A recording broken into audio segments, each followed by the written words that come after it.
بسم الله الرحمن الرحيم. الحمد لله رب العالمين،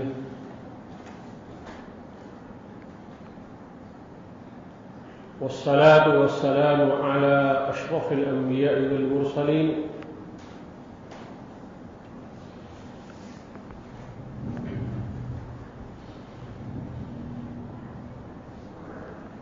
وعلى كل من دعا بدعوته وسن بسنته واهتدى بهديه إلى يوم الدين.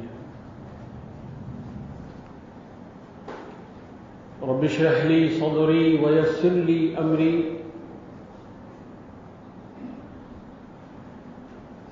واحلل عقدة من لساني يفقهوا قولي. سبحانك لا علم لنا إلا ما علمتنا إنك أنت العليم الحكيم.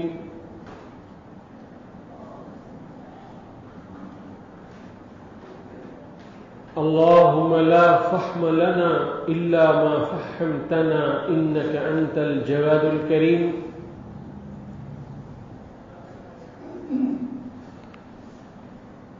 يا معلم إبراهيم علمنا، ويا مفهم سليمان فهمنا. اللهم علمنا ما ينفعنا وانفعنا بما علمتنا. دعا فرمائے اللہ تعالیٰ اس مختصر سے وقت میں صحیح نیت کے ساتھ صحیح بات کہنے کی، اس کو سمجھنے کی اور سمجھ کر اس پر عمل کرنے کی توفیق عطا فرمائے.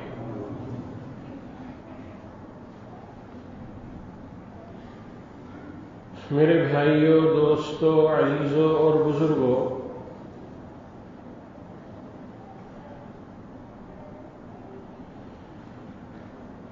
اس وقت سوشل میڈیا پر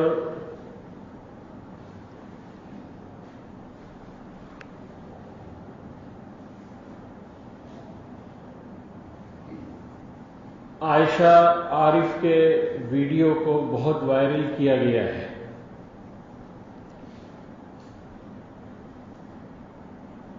جس نے سابرمتی ندی میں کود کر خودکشی کی.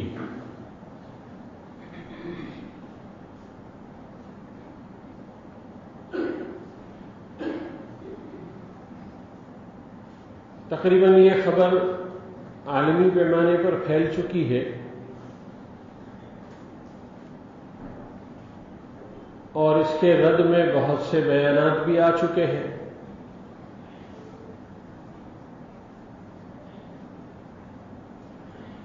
میں اس بحث میں پڑے بغیر کہ اس کا یہ عمل جائز تھا یا ناجائز تھا، حرام تھا یا حلال تھا، وہ جنت کے مستحق ہوگی یا جہنم کے مستحق ہوگی، اس بحث میں پڑے بغیر میں ایک دوسری طرف اپنے کو اور آپ کو متوجہ کرنا چاہتا ہوں.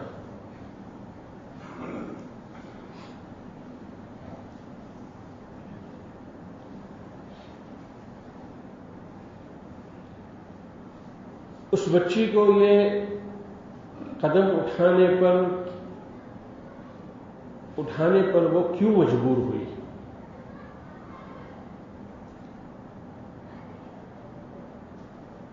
تو ہم سب یہی کہیں گے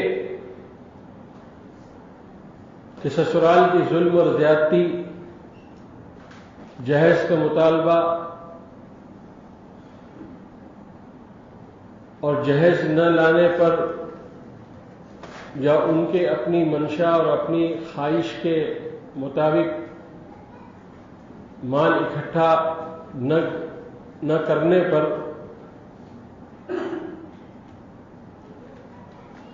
یہ واقعہ رونما ہوا.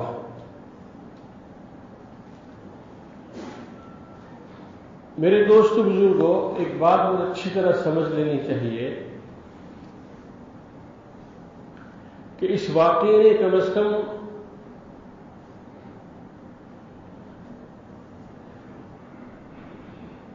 ہمارے سامنے ہمارے دینی، ہمارے ایمانی اور ہمارے مسلم معاشرے کا آئینہ کھول دیا، اور ہمارا اور آپ کا اور پوری امت کا ایکس رے ہو گیا۔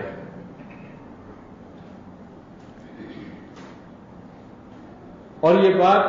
ہمیں اور آپ کو اعتراف کرنی ہوگی، تسلیم کرنی ہوگی، اس ملک میں اتنی تحریکوں کے باوجود، اتنی دینی محنتوں کے باوجود، اتنے دینی سلسلوں کے باوجود، ابھی بھی ہماری محنت جو ہے وہ ہر پکے کچے گھر میں داخل نہیں ہوئی ہے۔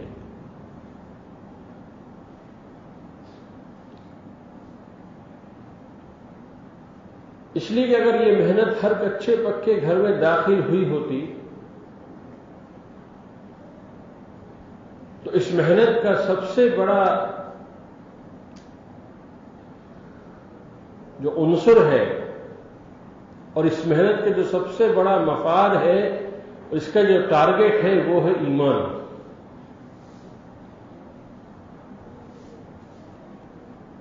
اور ایمان والا ہر حال میں آزمائش سے لڑتا ہے، جھگڑتا ہے، بھیڑتا ہے، وہ ہار نہیں مانتا، اس لیے کہ اس کے پاس ایمان ہے۔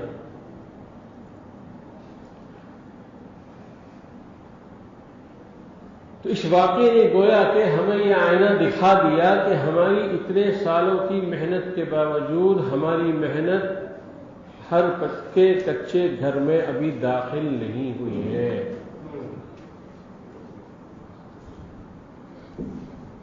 اس لیے ہمیں سوچنا چاہیے کہ ہم محنت جو کر رہے ہیں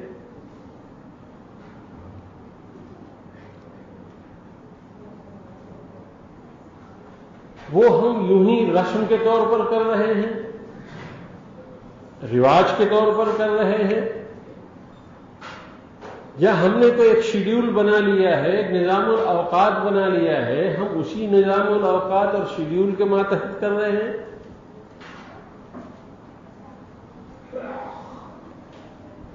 اس لیے کہ یاد رکھنا میرے دوست بزرگوں، جو محنتیں نظام الاوقات کے تحت چلتی ہے وہ محنتیں جو ہے وقتی ہوتی ہے، اس کا اثر وقتی ہوتا ہے، لیکن جو محنت اس انداز کی ہو کہ وہ کسی قید کا پابند نہ ہو، گھنٹے اور گھڑیوں کا پابند نہ ہو، ہفتوں اور مہینوں کا پابند نہ ہو، سال کا پابند نہ ہو، جب وہ محنت اس انداز کے ساتھ ہوتی ہے تو اس محنت کی رفتار بہت تیز ہوتی ہے، اور اس رحمت کے اس رفتار پر محنت کرنے کے نتائج بھی بہت جلدی نکلتے ہیں۔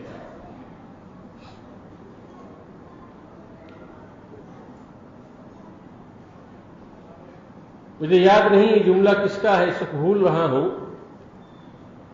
یا تو حضرت مولانا الیاس صاحب رحمۃ اللہ علیہ کا ہے یا پھر حضرت جی انعام الحسن صاحب رحمۃ اللہ علیہ کا ہے، ان دونوں میں سے کسی کا یہ جملہ ہے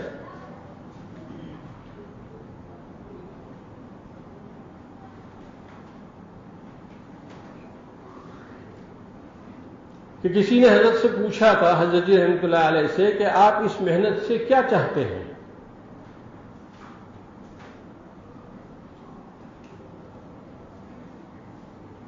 تو حضرت جی رحمۃ اللہ علیہ نے فرمایا تھا، میں اس محنت سے یہ چاہتا ہوں کہ کوئی دیوانہ اس محنت میں لگ جائے، جس کو جو ہے نہ اپنا ہوش ہو، نہ اپنے خاندان کا ہوش ہو، اور اس کو اگر کوئی فکر اور غم ہو تو امت کا غم ہو اور انسانیت کا غم ہو۔ ایسا دیوانہ چاہتا ہوں میں۔ اگر کسی علاقے میں ایسا دیوانہ پیدا ہو گیا تو وہ اس علاقے کو جو ہے اس علاقے کے اندر ہریالی لے آئے گا.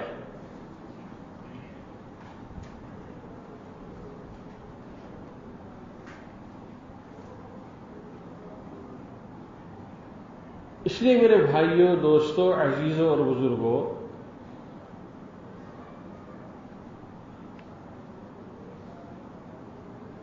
امت کا درد اور غم یہ وہ چیز ہے جو آدمی کو بے چین کر دیتی ہے. یہ وہ چیز ہے جو آدمی کی نیندیں اڑا دیتی ہے. یہ وہ چیز ہے جو آدمی کو سے اس کے کھانے پینے کی لذات اور منہ کے ذائقے کو چھین لیتی ہے.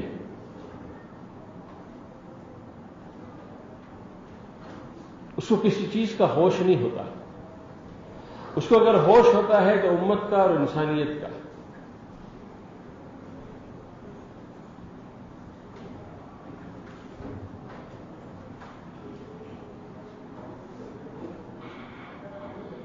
اگر ہماری یہ محنت اور دوسرے اور دینی محنتیں جو اس وقت اس ملک میں ہو رہی ہیں، میں کسی تنظیم کا نام نہیں لیتا، لیکن ہم سب واقف ہیں کہ اس ملک میں کتنی تحریکیں ہیں اور کتنی تنظیمیں ہیں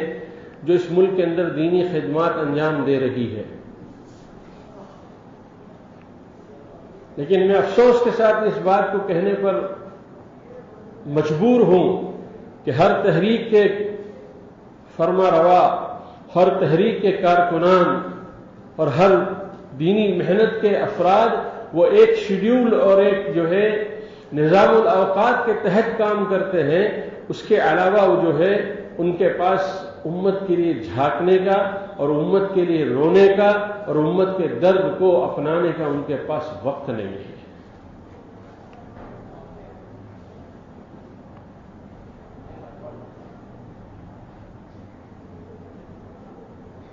نہیں میرے دوستو بزرگوں، یہ امت اس طرح نہیں پنپے گی. اگر ہم اس امت کے رگ اور ریشے میں دین زندہ کرنا چاہتے ہیں، اس امت کے رگ و ریشے میں ہم حالات سے لڑنے کی قوت دینا، ان کو قوت دینا چاہتے ہیں،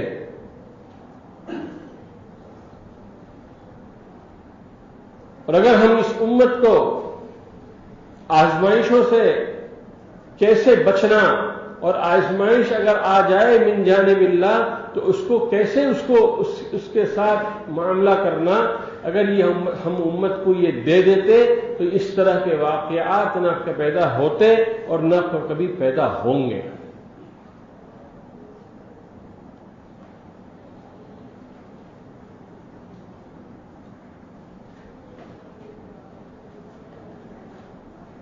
اس موقع پر علماء کرام کو بہت زیادہ نشانہ بنایا گیا کہ علماء کو جو ہے منبر اور محراب سے جو ہے جہیز کی لاگت کے خلاف اور جہیز کے خلاف جو ہے خوب بیانات کرنے چاہیے، خوب ذہن سازی کرنی چاہیے. میں پوچھتا ہوں آپ سے اور ان لوگوں سے جنہوں نے سوال کیا ہے، کیا یہ امت نے امت کے عوام نے ہم علماء کو وہ قدر، ہم علماء کو وہ مقام دیا؟ ہم علماء کی وہ قدردانی کی کہ ہمارے تابع ہو کر آپ نے زندگی کی ایک صبح اور زندگی کے ایک شام کو آپ نے بتایا؟ کیا آپ نے ہمارے قرآن اور حدیث کے روشنی میں کیے جانے والے بیانات کو آپ نے جو ہے اس کے تناظر میں آپ نے اپنے گھر کے نظام کو اور تربیت کے نظام کو آپ نے کبھی لیا؟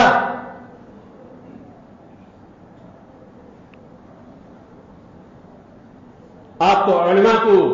جس نگاہ سے دیکھتے ہیں، اگر مجھے زبان پر میں اس کو قابو میں نہ لاؤں تو آپ سب کو جو ہے وہ بات بہت کڑوی اور بری لگے گی.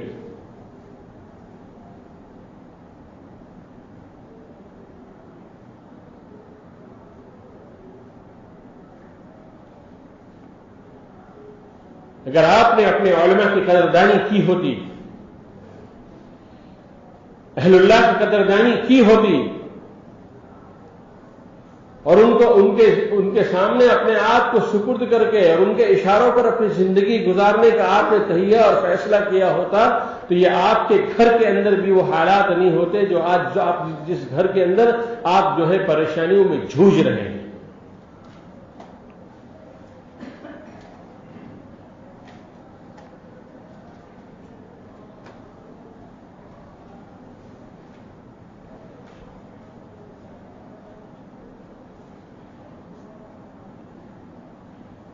بمبئی کے ایک بہت ذمہ دار حاجی صدیق صاحب، اللہ ان کی عمر میں برکت عطا فرمائے، جب وہ پہلی جماعت لے کر رشیا پہنچے، اور ایک وقت گزرا ان کا رشیا کے اندر،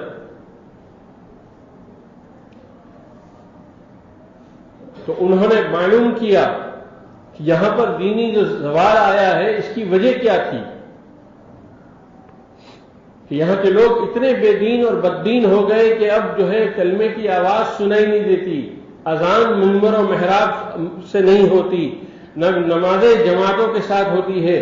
مسجدوں کے اوپر تالے لگے ہوئے ہیں۔ حالانکہ اس کی وجہ کیا تھی؟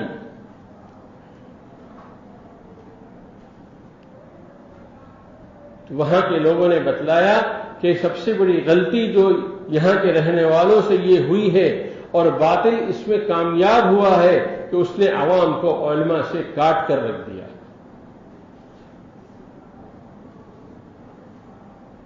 جب تک یہ عوام علماء سے جڑی ہوئی تھی، دین زندگیوں میں لہرا رہا تھا، دین زندگیوں کے اندر چھلک رہا تھا، ان کے صبح کے اور شام تک کے ان کے نظام الاوقات میں زندگی کے ہر شعبے میں دین نظر آ رہا تھا۔ لیکن جس دن جو ہے باطل نے حملہ کر کے اور باطل نے ذہن سازی کر کے عوام کو علماء سے الگ کر دیا، اس دن سے دینی زوال اس ملک کے اندر شروع ہو گیا۔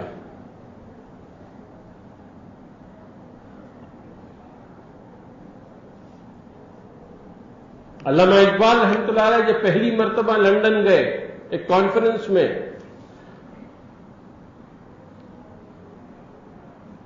وہاں سے آنے کے بعد انہوں نے برجستہ یہ کہا کہ ہم ہندوستان کی مٹی کی عظمت اس لیے اب ہمارے دلوں میں ہے کہ ہمارے یہاں اس مٹی کے اندر علماء کا خون اور ان کی شہادت کے اثرات اس مٹی کے اندر مل چکے ہیں۔ اور انہوں نے صاف کہا کہ میں لندن اور یورپ کو دیکھ کر آیا ہوں، میں وہاں کی مغربی تہذیب کو دیکھ کر آیا ہوں، میں آپ سے کہتا ہوں کہ اگر آپ اپنی آئندہ آنے والی نسلوں کو یورپی تہذیب سے، اس کے کلچر سے، اس کے سویلائزیشن سے، اس کے تمام خرافات سے اگر آپ اپنی نسلوں کو بچانا چاہتے ہو تو اپنے ملک کے اندر مدارس کا نظام بناؤ، مکاتب کا نظام بناؤ۔ یہی وہ مدرسے اور مکاتب ہیں جو ہمارے آئندہ آنے والی نسلوں کو دین سے اور مرتد ہونے سے جو بچا لیں گے۔ یہ کسی محدث کا قول نہیں تھا،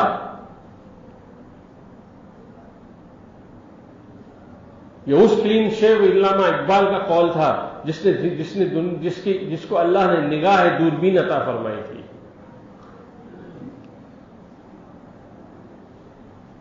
انہوں نے صاف کہا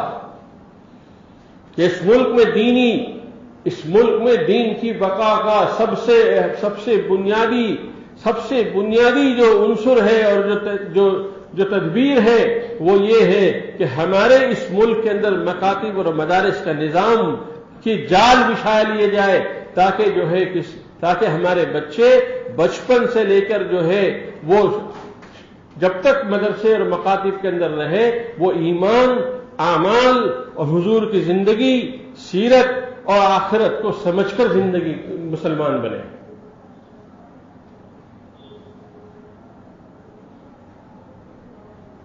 یہ ہمارے دعوت تبلیغ کے ساتھی، اللہ ان کو جزائے خیر دے، چیخ چیخ کر کہہ رہے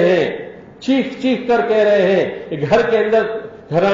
اندر جو ہے تعلیم کے نظام کو قائم کرو، لیکن ہمارے کانوں میں جوئی نہیں رنگتی۔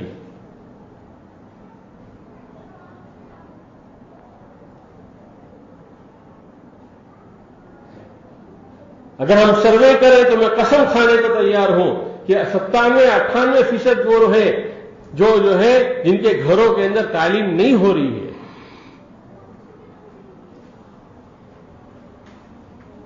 جب آپ بچے کو وہ غذا نہیں دو گے جو بچے کی خوراک ہے، جس سے اس کا دین بنتا ہے، جس سے اس کا ایمان بنتا ہے، جس سے اس کے اخلاق بنتے ہیں، تو پھر بچے کو آپ جب یہ خوراک نہیں دو گے تو یہ معاشرہ اس وقت ننگا ہو چکا ہے، یہ معاشرہ اس وقت بے دینی کی لہر میں جل رہا ہے، یہ معاشرہ اس وقت جو ہے بے دینی کی لپٹیں ہمارے گھروں کے اندر بھیج رہا ہے. ہمارے بچے، ہماری نسلیں اسی سے متاثر ہوگی.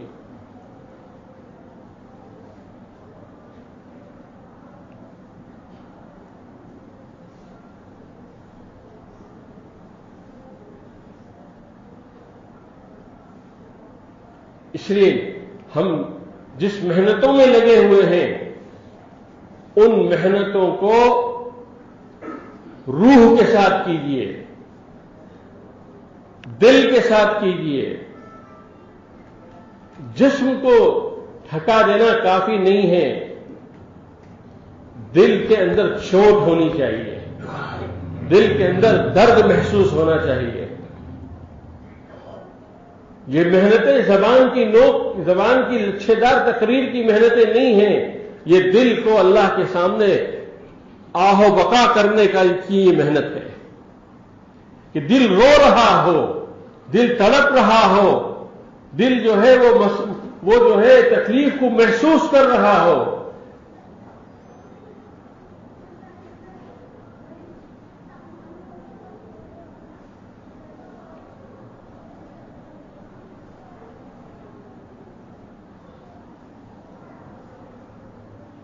اس لیے میرے بھائیوں، دوستوں، عزیزوں اور بزرگوں، اپنی محنتوں میں جان پیدا کرو.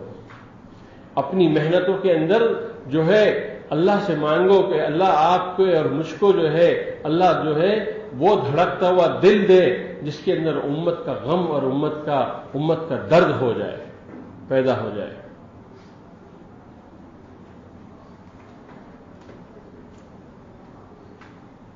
اکثر ہم مثال دیا کرتے ہیں کہ جس ماں کا ایک لوتا بچہ کھو جاتا ہے اور وہ ماں کتنی تڑپتی ہے، کتنی بے چین ہوتی ہے، کتنی بے کل ہوتی ہے. نہ غذا اس کو اچھی لگتی ہے، نہ کوئی مشروب اس کو اچھا لگتا ہے. وہ ماں جو اپنے ایک لوتے بیٹے کے غم میں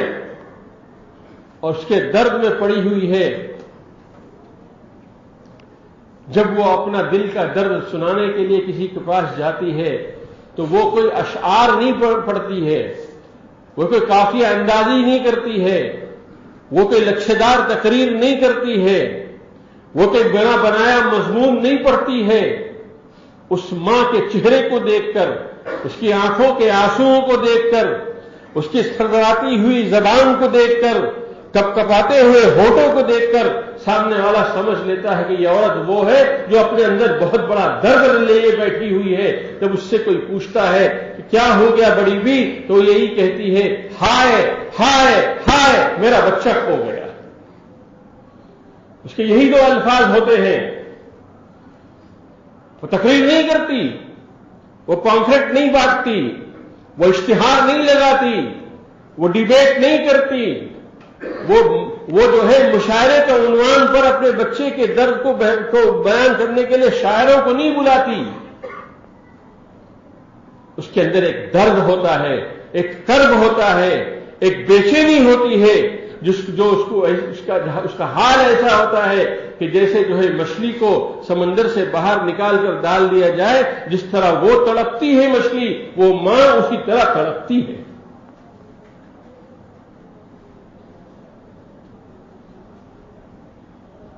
میوات کی پہلی جماعت جب عربوں میں گئی تھی، زبان نہیں جانتے تھے، وہی ان کی حیت، لمبے لمبے پگڑ اور جو کھادی کے کپڑے، اسی حیت کے ساتھ وہ عربوں کے وہاں پہلی جماعت جو حضرت مولانا الیاس صاحب رحمۃ اللہ علیہ نے روانہ فرمائی تھی. کوئی اس میں عالم نہیں تھا، کوئی اس کے اندر مقرر نہیں تھا، کوئی اس کے اندر جو ہے انشا پرداز نہیں تھا، وہ میواتی لوگ جن کی عین بھی درست نہیں، جن کی قاف بھی درست نہیں، جن کی شین بھی درست نہیں، حضرت جی الیاس صاحب رحمۃ اللہ علیہ نے انہی کو بھیج دیا تھا، جاؤ۔ انہوں نے کہا ہم کیا کہیں گے؟ کہا بس تمہیں کچھ نہیں کرنا ہے، پہنچنے کے بعد جو اللہ تمہارے دل کے اندر جو بات کہے وہی کہنا۔ جب وہ پہنچے ہیں تو ان کے کچھ سمجھ میں نہیں آ رہا تھا، کوئی متوجہ ہونے کو تیار نہیں تھا، کوئی ان کی زبان سمجھتا نہیں تھا، تو ایک جملہ اللہ نے ان کے دلوں کے اوپر القاء فرمایا،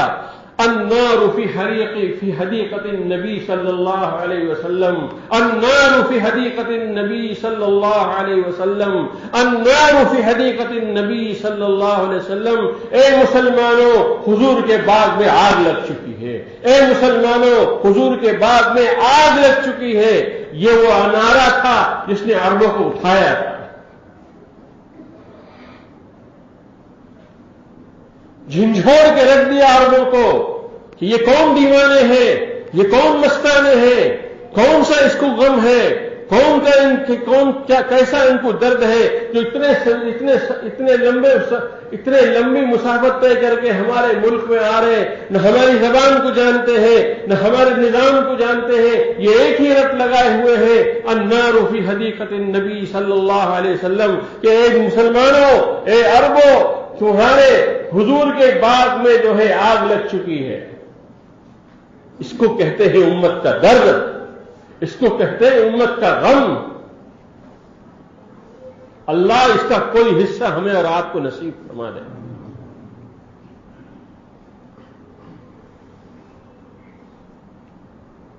اس لیے میرے بھائیوں، دوستوں، عزیزوں اور بزرگوں، اپنے رسم و رواج کے ڈھانچے سے باہر نکلو۔ ہر آدمی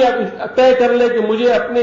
اتنے گھروں کو جو ہے، اتنے گھروں کے اندر جو ہے محنت کرنی ہے، اور محنت دو طرح کی کرنی ہے، ایک دن کی محنت اور ایک رات کی محنت۔ یہ دو محنتیں دی گئی تھی اللہ کے رسول صلی اللہ علیہ وسلم نے کو، اور آپ نے اپنے تمام امت کو یہ دو محنتیں دی ہے، ایک دن کی محنت جو دعوت کی محنت ہے، اور ایک رات کی محنت ہے جو مصلی پہ کھڑے ہو کر آنسو بہا کر اللہ کو راضی کرنے کی محنت ہے۔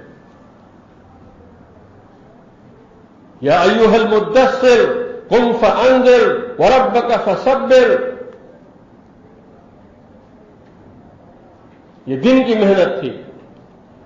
اور ایک رات کی محنت تھی،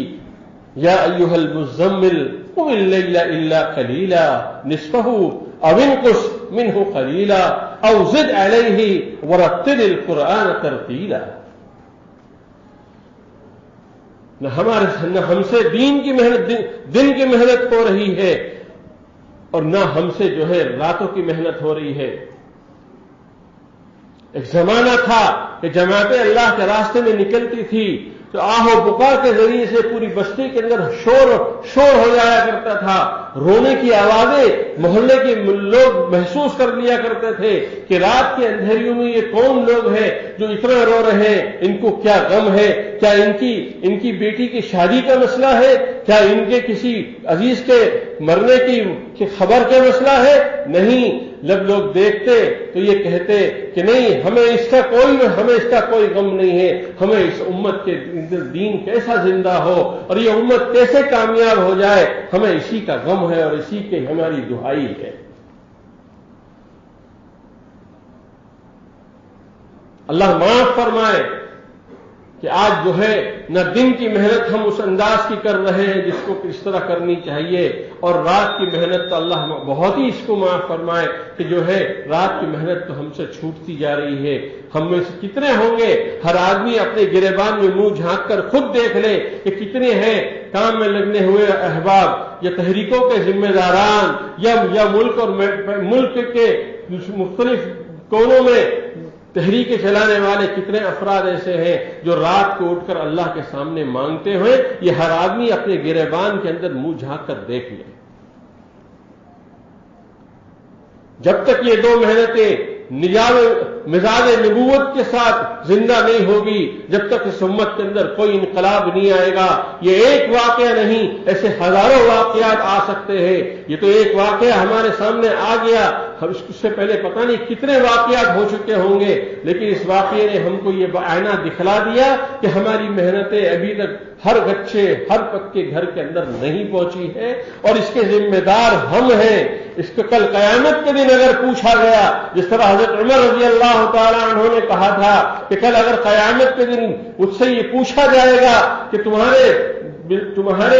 حکمرانی کے ایریے کے اندر اور تمہاری ملکیت کے اندر ایک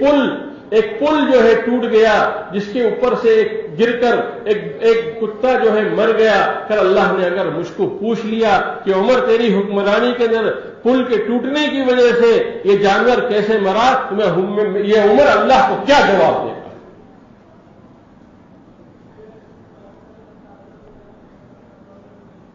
کل اگر مجھ سے اور آپ سے اور ہم جیسوں سے اگر پوچھ لیا گیا کہ ایک میری بندی نے ظلم سہ کر تھک کر ظلم سہ کر جو ہے مجبور ہو کر اس نے جو ہے خودکشی کر لی ہے، تم لوگ کہاں تھے؟ کہاں تھے تمہاری دینی محنتیں اور کہاں تھا تمہاری جو ہے کوششیں کس حد تک تھی؟ یاد رکھنا قیامت کے دن میں بھی اور آپ سے اللہ کے سامنے کھڑے ہو کر جواب دینے کے حال میں نہیں ہوں گے۔ اللہ مجھے بھی معاف فرمائے، اللہ امت مسلمہ کو بھی معاف فرمائے۔ اس لیے اپنی دینی محنتوں کو جو ہے اس پرانے انداز میں لاؤ۔ دن کی محنت جو ہے ایک دیوانے وار کی طرح کرو، مجنون بن کر کرو، اور رات کو دن میں جن پر محنت کر رہے ہو، رات میں ان کے لیے نام لے کر اللہ سے دعائیں مانگو، امت کے لیے ہدایت کے لیے دعائیں مانگو، اور اپنے لیے امت کا درد اور غم مانگو۔ اللہ کرے جو بات میں نے صحیح کہی ہو عمل کی توفیق عطا فرمائے، جو بات غلط ہو اللہ اس کو معاف فرمائے۔ وآخر دعوانا ان الحمد للہ رب العالمین۔